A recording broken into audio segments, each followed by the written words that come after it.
स्वागत है आप सभी का एक बार फिर से बिहार डीएलएड 2023 की प्रवेश परीक्षा के क्लासेस में। और आज के इस क्लास में हम लोग विज्ञान के महत्वपूर्ण सवालों को समझेंगे जो आपके आगामी एग्जामिनेशन के दृष्टिकोण से VVI हैं, यानी कि वेरी वेरी इंपॉर्टेंट क्वेश्चंस है। तो आइए शुरू करेंगे क्लासेस को। क्लासेस की ओर बढ़ने से पहले मैं आप लोगों को बता दूं कि आप लोगों की तैयारी के लिए हमारा व्हाट्सएप ग्रुप बना हुआ है, टेलीग्राम चैनल बना हुआ है, वहाँ आप हमसे जुड़ सकते हैं और टाइम टू टाइम जितने भी क्लासेस होते हैं उसके नोटिफिकेशन आपको मिलते रहेंगे। साथ ही लाइव क्लासेस के भी नोटिफिकेशन मिलेंगे और साथ ही आपको जो भी PDF है वो भी अवेलेबल कराया जा रहा है और ये सारा कुछ फ्री ऑफ कॉस्ट है, कोई चार्ज वगैरह नहीं है। तो यदि आप क्वालिटी तैयारी करना चाहते हैं तो अधिक से अधिक संख्या में जुड़िए, अपने अधिक से अधिक साथियों तक इस क्लास को शेयर कीजिए ताकि उन सभी को इसका बेनिफिट मिल सके। तो साइंस के VVI क्वेश्चन में सबसे पहला क्वेश्चन आपके सामने आ चुका है। यहाँ पे सूची 1 को सूची 2 से सुमेलित करना है आप लोगों को। और यहाँ पे देखिए ऑप्शन आपका इधर दिया हुआ है और इधर भौतिक राशियाँ हैं और इधर उनके मात्रक हैं, ठीक है। तो उच्च वेग को किस चीज़ में मापा जाता है? तो उच्च वेग को मापा जाता है मैक में।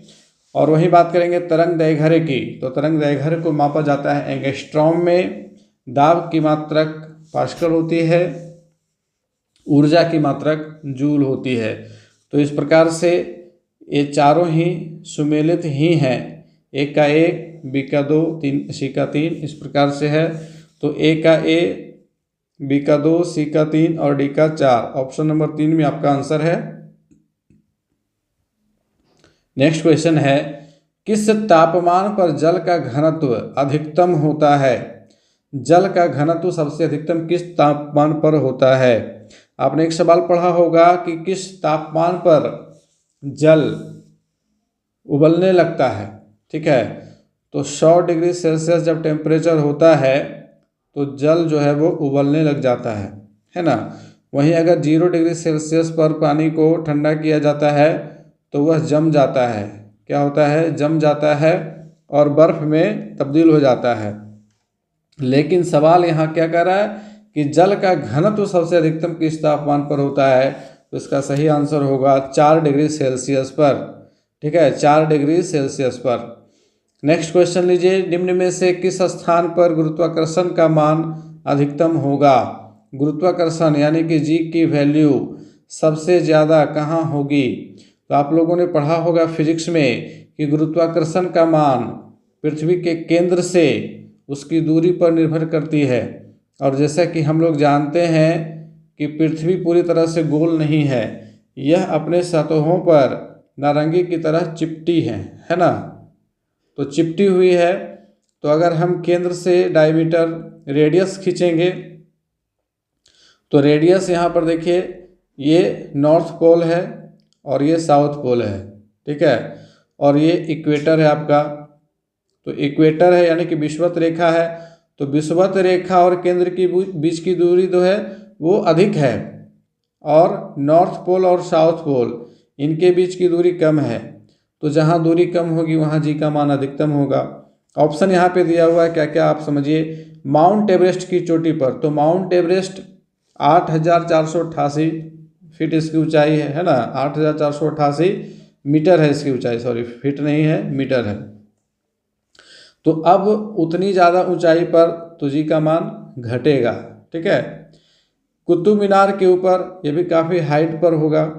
भूमध्य रेखा यानी कि इक्वेटर पर, तो ये भी गलत ऑप्शन है। अंटार्कटिका के कैंप पर, जी हाँ, अंटार्कटिका का कैंप है हमारे साउथ पोल पर, दक्षिणी ध्रुव पर, और वहाँ पर ये पृथ्वी की त्रिज्या केंद्र से सबसे कम दूरी पर है और G का मान सबसे अधिक होगा। चलिए अगला क्वेश्चन लेंगे कि चंद्रमा की सतह पर एक प्रेक्षक को, मतलब चंद्रमा की सतह पर कोई व्यक्ति चला गया, उसको दिन के समय आकाश कैसा दिखाई देगा? ऑप्शंस है हल्का पीला, नीला, नारंगी, काला। तो इसका सही ऑप्शन क्या होगा? काला। चंद्रमा पर जाने के बाद आसमान जो है वो कैसा दिखेगा? काला। और इसका कारण क्या है कि चंद्रमा पर वायुमंडल उपस्थित नहीं है। नेक्स्ट क्वेश्चन है, रक्त का pH मान क्या होता है? तो जब रक्त की बात आएगी तो याद रखिएगा कि रक्त जो है वो क्षारीय होता है। रक्त कैसा होता है? तो क्षारीय होता है, मतलब नमकीन होता है ना। आप लोगों ने कभी कभी ऐसा हुआ होगा कि उंगली कट गई होगी और मुंह में आपने उंगली ले ली होगी, तो वहाँ पे देखा होगा आपने कि रक्त का जो टेस्ट है वो नमकीन होता है, क्षारीय होता है। तो जब पीएच स्केल की बात हम लोग करते हैं तो पीएच स्केल कहता है कि जब 7 वैल्यू होगी तो वह उदासीन होगा, और 7 से अधिक होगी, ठीक है, तो वह क्या होगा? क्षारीय होगा। और जब 7 से कम होगा तो क्या हो जाएगा? अम्लीय हो जाएगा, ठीक है। तो रक्त तो एक अम्लीय है नहीं, तो 2 ऑप्शन आपके ऐसे ही कट गए। अब बच गए 7.4 और 8। तो देखिए 8 ज़्यादा क्षारीय होगा, 7 से हम जैसे जैसे आगे बढ़ेंगे क्षार का मान बढ़ता ही जाएगा, ठीक है। तो 8 जो है 7.4 की अपेक्षा अधिक क्षारीय है, लेकिन रक्त बहुत ज़्यादा क्षारीय नहीं होता है। तो यहाँ पे ऑप्शन नंबर 3 हमारा सही होगा, 7.4, ठीक। नेक्स्ट क्वेश्चन लीजिए। सूची 1 रसायन को सूची 2 उनके सूत्रों से सुमेलित कीजिए। यहाँ पे कुछ यौगिक के नाम दिए हुए हैं और सूची 2 में उनके सूत्र दिए हुए अनुसूत्र हैं। आपको इन दोनों को क्या करना है? मिलाना है और मिला करके आंसर बताना है। पहला देखिए, बिना बुझा हुआ चूना। तो बिना बुझा हुआ चूना का सूत्र क्या होता है? Calcium oxide. ऑप्शन नंबर 5 में दिया हुआ है कैल्शियम ऑक्साइड CaO। दूसरा है कास्टिक सोडा। कास्टिक सोडा कहते हैं सोडियम हाइड्रोक्साइड को, NaOH। और धोवन सोडा कहते हैं सोडियम कार्बोनेट को, Na2CO3 को। और खाने का सोडा D ऑप्शन हो जाएगा, सोडियम बाइकार्बोनेट। तो यहाँ पे डी का एक ऑप्शन नंबर 1 में है, ऑप्शन नंबर 3 में है। तो 4 आपका खत्म हो गया, 2 आपका खत्म हो गया, है ना। अब देखिए सी, धोवन सोडा, सी का 2 यहाँ भी है, सी का 2 यहाँ भी है। अच्छा, बी कास्टिक सोडा का क्या है? तो सोडियम हाइड्रोक्साइड है, बी का 3 यहाँ पे ऑप्शन नंबर 1 में है। तो ऑप्शन नंबर 1 हमारा सही हो जाएगा। 5 3 2 1 इस प्रकार से मिला हुआ है। नेक्स्ट क्वेश्चन लेंगे। गैसों के निम्न समूहों में से कौन सा हरित गृह प्रभाव में योगदान करता है? ग्रीन हाउस इफेक्ट आप लोगों ने पढ़ा होगा, ठीक है। तो ग्रीन हाउस इफेक्ट में कौन से गैसेस अपना योगदान देते हैं? ऑप्शन से आप यहाँ देखिएगा, कार्बन डाइऑक्साइड और मीथेन, अमोनिया और ओजोन, कार्बन मोनोऑक्साइड और सल्फर डाइऑक्साइड, क्लोरोफ्लोरोकार्बन और नाइट्रस ऑक्साइड। तो यहाँ पे देखिए इसमें एक चीज़ और है, एक हरित गृह प्रभाव वाली गैसें हैं और एक है ओजोन परत के क्षय वाली गैसें, ठीक है। तो दोनों अलग चीज़ हैं। आप यहाँ ये नहीं समझ लीजिएगा कि हरित गृह प्रभाव में जो गैसें हैं वो ओजोन परत क्षय से संबंधित है, नहीं, दोनों अलग चीज़ें हैं। तो यहाँ पे बताना है कि हरित गृह प्रभाव में कौन सी गैसें योगदान करती हैं। ऑप्शन नंबर 1 यहाँ पे सही होगा, कार्बन डाइऑक्साइड और मीथेन, ये 2 गैसें जो हैं ये हरित गृह प्रभाव में योगदान करती हैं। और इनके साथ साथ कुछ और भी गैसें हैं, आइए उन सभी को जान लीजिए। प्रमुख ग्रीन हाउस गैसों को आप नोट करते चलिए।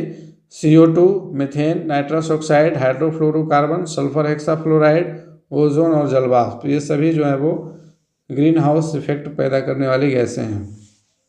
नेक्स्ट है कि निम्न में से किस गैस की ग्लोबल वार्मिंग क्षमता सर्वाधिक होती है? ग्लोबल वार्मिंग कहने का तात्पर्य है कि वैश्विक तापमान में जो वृद्धि हो रही है, यानी कि ग्रीन हाउस इफेक्ट से भी ये जुड़ा हुआ सवाल है। तो यहाँ पे बताना है कि कौन सी गैस की सर्वाधिक क्षमता होती है।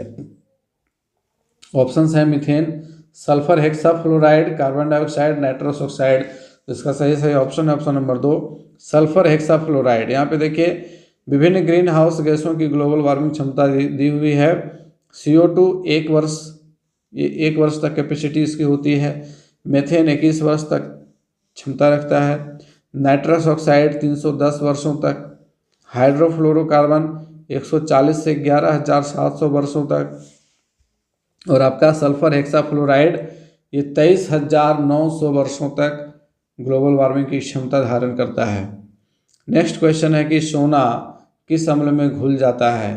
कौन सा वो अम्ल है जिसमें सोना को घुलाने पर वो घुल जाएगा आसानी से? ऑप्शन है नाइट्रिक अम्ल, हाइड्रोक्लोरिक अम्ल, सल्फ्यूरिक अम्ल, अम्लराज। तो इसका सही ऑप्शन होगा ऑप्शन नंबर 4, अम्लराज। अम्लराज को एक और नाम से पुकारते हैं, वो नाम क्या है ये आप हमें कमेंट करके बताइएगा कमेंट बॉक्स में।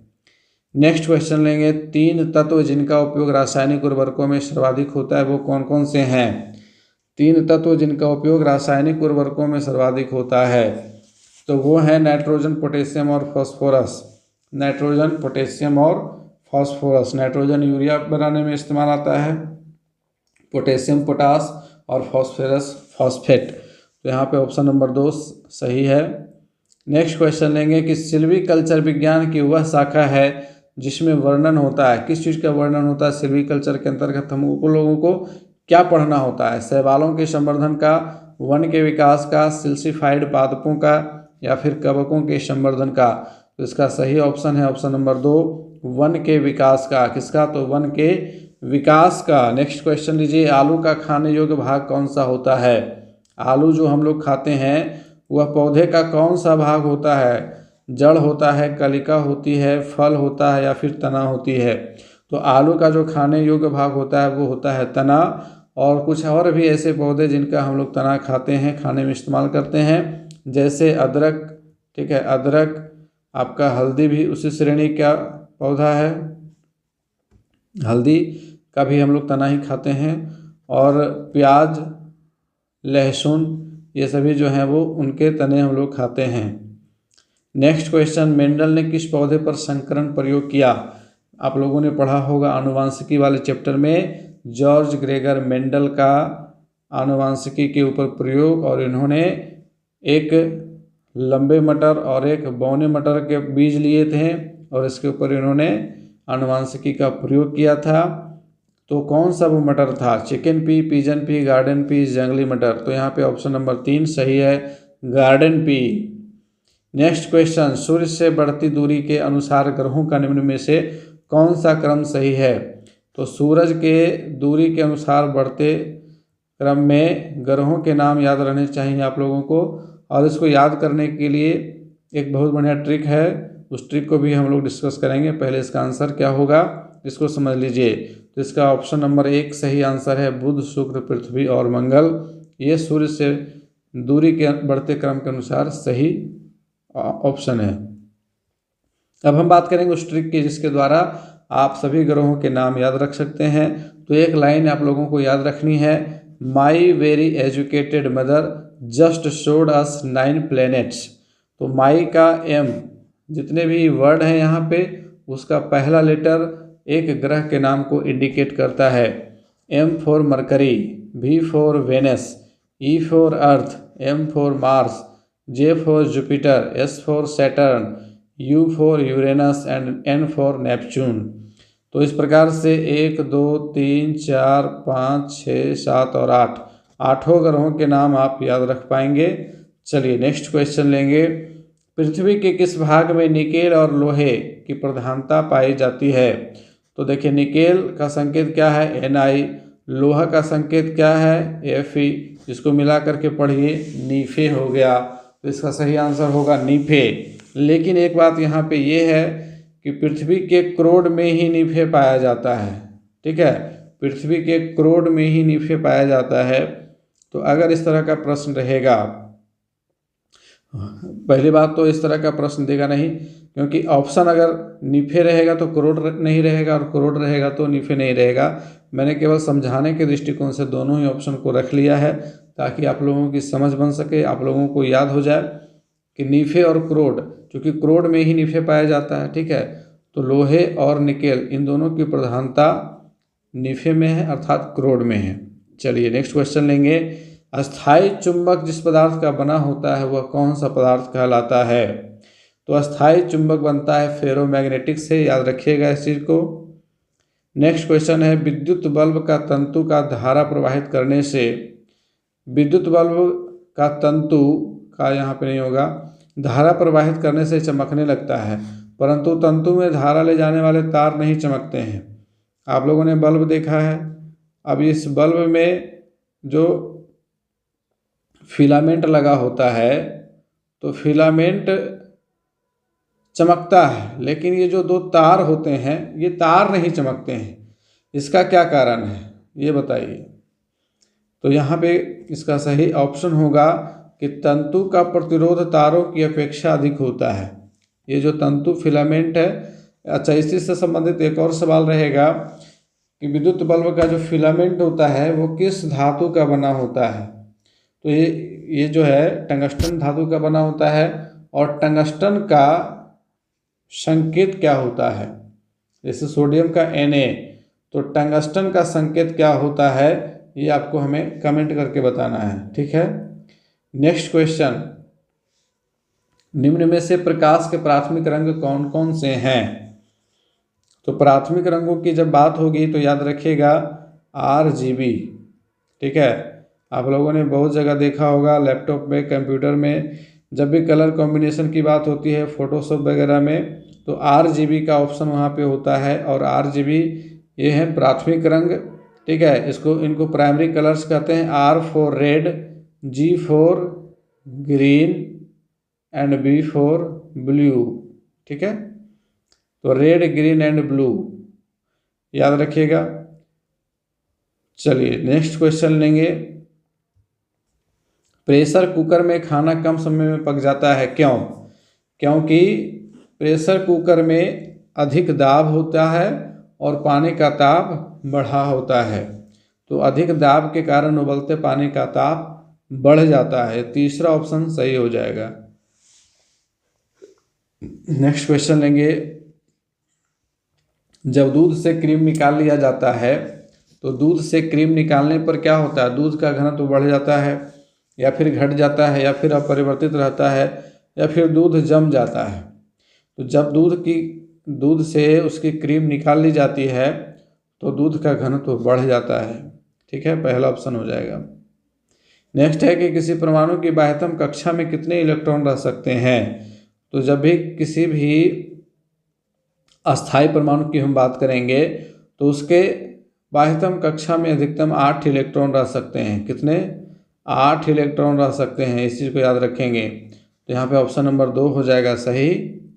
नेक्स्ट क्वेश्चन, सुरक्षा की दृष्टि से खाना पकाने वाली गैस LPG सिलेंडर में क्या मिला करके गैस को गंधयुक्त बनाया जाता है। तो आप लोगों ने देखा होगा कि जैसे ही गैस में लीकेज होती है तो बहुत दुर्गंध आने लगता है, एक गंधयुक्त गैस महकने लग जाता है। तो वो गैस कौन सी गैस मिलाई जाती है, हीलियम, अमोनिया, मरकैप्टन या फिर ईथर।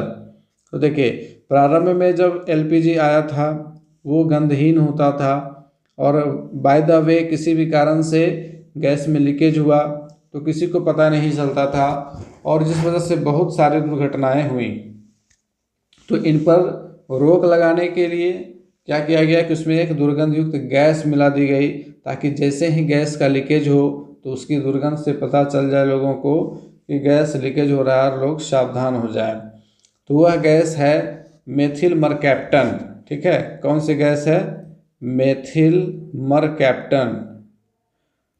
और इसको याद रखने के लिए इसका नाम ही याद रखिएगा, मरकैप्टन। अगर कोई मर गया तो उसका शरीर डिकम्पोज होने के बाद महकेगा, है ना, तो मरकैप्टन याद रखिएगा। नेक्स्ट क्वेश्चन लेंगे। जिंक सल्फेट, इसका आमतौर पर प्रयोग किस रूप में किया जाता है।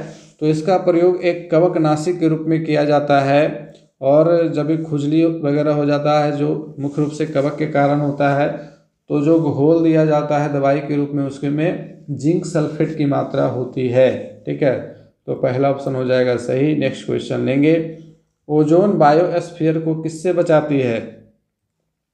ओजोन जो कि हमारे धरती की सुरक्षा कवच है, यह किस चीज़ से बचाती है, इंफ्रारेड किरणों से, अल्ट्रावायलेट किरणों से, एक्स किरणों से या फिर गामा किरणों से।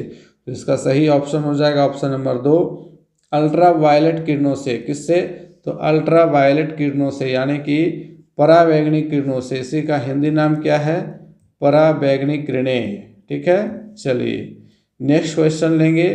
मानव निर्मित प्रथम कृत्रिम रेशा कौन सा था। तो देखिए इस सवाल में थोड़ा सा मिस्टेक है। मिस्टेक क्या है कि अगर सिंपल सा सवाल पूछेगा कि मानव निर्मित प्रथम कृत्रिम रेशा कौन सा था, तो प्रथम कृत्रिम रेशा एक तो रेयॉन है। और रेयॉन क्यों है, क्योंकि रेयॉन ही सबसे वो पहला रेशा है जिसमें कुछ केमिकल मिलाए गए हैं। ठीक है, यहाँ प्रकृति का भी इस्तेमाल हुआ है, प्राकृतिक पदार्थों का इस्तेमाल हुआ है, जैसे बांस एवं अन्य जो कागज़ बनाए जाने लायक घास वगैरह हैं, पौधे हैं, उनकी लुगदी ले करके फिर उसका जो है केमिकल रिएक्शन वगैरह करवा करके रेसे तैयार किए गए हैं। ठीक है, तो वो रेयॉन है। और रेयॉन का पहला कारखाना 1946 में स्थापित किया गया था केरल में। लेकिन पूर्ण रूपेण अगर बात करेंगे कि पूर्ण रूपेण कृत्रिम रेशा, तो पूर्ण रूपेण पूरी तरह से आर्टिफिशियल फाइबर कौन सा है? तो पूरी तरह से आर्टिफिशियल फाइबर है आपका नायलॉन। कौन सा है? नायलॉन।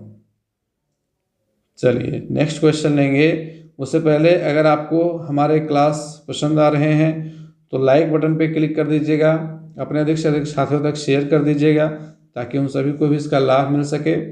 और चैनल पे नए हैं तो सब्सक्राइब कर लीजिएगा ताकि आने वाले सारे क्लासेस का नोटिफिकेशन आपको मिल सके। और इतना ही नहीं, आगे आप डीएलएड कीजिएगा, वहाँ भी हेल्प मिलेगा, क्लासेस मिलेंगे आपको। आगे आप सीटेट कीजिएगा, उसकी तैयारी भी करवाई जाएगी, तो पूरा बेनिफिट मिलेगा। चलिए नेक्स्ट क्वेश्चन लेंगे। निम्न में से कौन प्रदूषक संकेतक पौधा है? मतलब वह प्रदूषण का संकेत देता है। शैवाल, कवक, लाइकेन और फर्न। इनमें से सही ऑप्शन है ऑप्शन नंबर 3 लाइकेन। लाइकेन वह पौधा है। नेक्स्ट क्वेश्चन है कि नारियल का खाने वाला भाग कौन सा होता है? नारियल में आप लोगों ने देखा, नारियल के खोल के अंदर चिपका हुआ जो भाग होता है सफ़ेद कलर का, है ना, वाइट कलर का, उस भाग को हम लोग खाते हैं। और वह भाग क्या कहलाता है? ऑप्शंस हैं फलाभित्ति, भ्रूणपोष, पूर्णबीज, बीजावरण। तो इसका सही ऑप्शन है भ्रूणपोष, ऑप्शन नंबर 2। पौधों में जल का परिवहन किसके द्वारा होता है? कैम्बियम, फ्लोएम, जाइलम, बाह्य त्वचा के द्वारा। तो पेड़ पौधों के संवहन उत्तक से ये सवाल लिया गया है। तो संवहन उत्तक 2 प्रकार के होते हैं। कौन कौन होते हैं? तो फ्लोएम और जाइलम। अब फ्लोएम का काम है भोजन पहुंचाना। फ्लोएम का काम क्या है? भोजन पहुंचाना। और जाइलम का काम क्या है? जल पहुंचाना। ठीक है, एक भाई जो है खाना खिलाता है तो दूसरा पानी पिलाता है। तो फ्लोएम भोजन देता है और जाइलम जल देता है। ठीक है, जाइलम जल याद रखिएगा, फ्लोएम फूड याद रहेगा। चलिए नेक्स्ट क्वेश्चन लेंगे। कोशिका में प्रोटीन का संश्लेषण कहाँ होता है? कोशिका के किस हिस्से में प्रोटीन का संश्लेषण होता है? तो ये भी आपका बायोलॉजी से काफ़ी इंपॉर्टेंट सवाल है। राइबोसोम वह हिस्सा है, वह अंग है कोशिका का जहाँ प्रोटीन का संश्लेषण होता है। चलिए इस सेशन का आखिरी सवाल आ गया है। तारों का टिमटिमाना किस परिघटना के कारण होता है? तो तारों का टिमटिमाना, हम लोग जानते हैं कि तारे हमसे अत्यंत दूरी में स्थित हैं और इनकी इतनी दूरी है कि इनके जो प्रकाश हैं वो आते आते पृथ्वी तक आते आते बहुत ही क्षीण हो जाते हैं, बहुत ही कमज़ोर हो जाते हैं। और हमारी पृथ्वी में वायुमंडल की विभिन्न परतें हैं और ऊपर से नीचे के क्रम में ये परतें जो हैं वो सघन होती जाती हैं। ऊपर विरल माध्यम है और जैसे जैसे धरती के निकट आएंगे तो वायुमंडल की सघनता बढ़ती जाती है। तो वैसी स्थिति में जब विरल माध्यम से सघन माध्यम में प्रकाश की किरणें आती हैं तो वहाँ पे अपवर्तन होता है। और इस प्रकार से हम आंसर देंगे प्रकाश का वायुमंडलीय अपवर्तन। अपवर्तन के कारण प्रकाश की किरणें जो है वो अभिलंब से दूर जाती हैं तो मुड़ी हुई प्रतीत होती है। ठीक है, मुड़ी हुई प्रतीत होती है और इस प्रकार से तारे जो है वो टिमटिमाते हुए प्रतीत होते हैं। तो यहाँ पे हमारा 30 का ऑप्शन नंबर 4 हो गया। यहाँ पे हमारा क्लास होता है ख़त्म। और क्लास आप लोगों को कैसा लगा है कमेंट करके ज़रूर बताइएगा। मिलते हैं आगे के क्लासेस में, तब तक के लिए गुड बाय, टेक केयर।